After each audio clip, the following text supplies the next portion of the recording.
बहुत पुराने समय की बात है। एक अत्यंत निर्धन स्त्री ने एक सुंदर पुत्र को जन्म दिया। उस बच्चे के दाएं हाथ पर नीले रंग का एक बड़ा सा दाग था, जिसे गांव के विद्वान पंडितों ने शुभ और भाग्यशाली माना। जन्म के कुछ ही समय बाद गांव के एक प्रतिष्ठित पंडित ने भविष्यवाणी की कि यह बालक जब 14 वर्ष का होगा तब इसका विवाह राज्य की राजकुमारी से होगा। समय बीतता गया। एक दिन उस राज्य का राजा शिकार खेलने निकला और रास्ता भटककर उसी गांव में पहुंच गया जहां वह बालक जन्मा था। गांव वाले राजा को पहचान नहीं सके, क्योंकि उन्होंने कभी उसे देखा ही नहीं था। बातचीत के दौरान गांव के एक वृद्ध ने राजा से कहा कि हाल ही में गांव में एक विशेष बालक ने जन्म लिया है, जिसके भाग्य में 14 वर्ष की आयु में स्वयं राजकुमारी से विवाह लिखा है। यह सुनकर राजा अत्यंत क्रोधित हो उठा। कुछ ही दिन पहले उसकी महारानी ने एक बेटी को जन्म दिया था। राजा स्वयं घमंडी और कठोर स्वभाव का था। राजा ने सोचा कि क्यों न मैं उस गरीब औरत को कुछ धन देकर उसका बच्चा उससे ले लूं और बच्चे का काम तमाम कर दूं, तो न ही वह भाग्यवान बच्चा रहेगा और न ही मेरी राजकुमारी से विवाह कर पाएगा।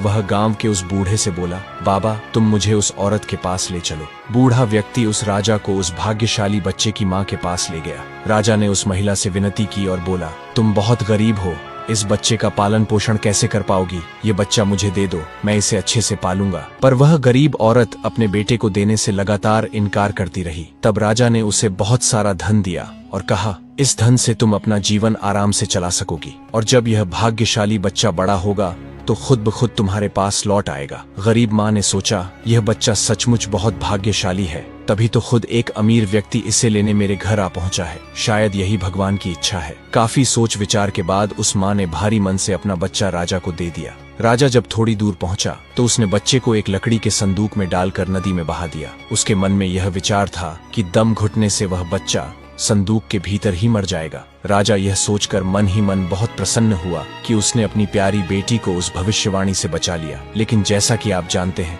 मारने वाले से बड़ा बचाने वाला होता है। वही इस बालक के साथ भी हुआ। वह लकड़ी का संदूक बहते बहते एक पंचक्की के पास जाकर अटक गया। वहां काम करने वाले एक नौकर की नजर उस संदूक पर पड़ी। उसने सोचा कि उसमें जरूर कुछ कीमती चीज होगी। वह पानी में उतरकर उसे बाहर ले आया। जब उसने संदूक खोला तो हैरान रह गया। उसमें एक छोटा बच्चा सो रहा था।